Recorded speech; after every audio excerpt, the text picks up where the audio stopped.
April 1865, The Month That Saved America, by J. Winnick, pages 12 and 13. It is more than symbolic that by 1860 Monticello lay abandoned and largely in ruins, and that by April 1865 it had two owners, one a New Yorker and the other a Virginian, and it was cared for by neither.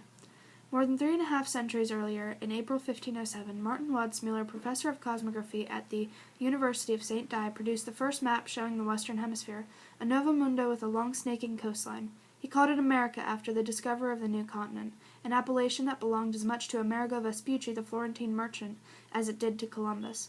Like an enormous board game whose pieces were slowly being put into place, the science of geography would eventually give way to the science of government, and by the time the founders gathered at Philadelphia in 1787, nationhood was beckoning. No words can capture the boldness of all this. America not just as a place on a Spanish map, or one more distant outpost of the sprawling British Empire, but an actual self-governing country.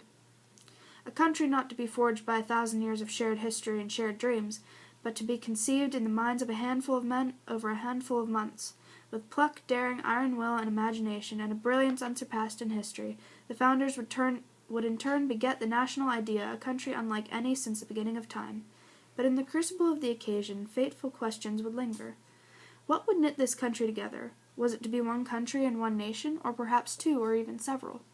Was it to last in perpetuity, or to be a brave and daring experiment in democracy that could yet founder? What do you think?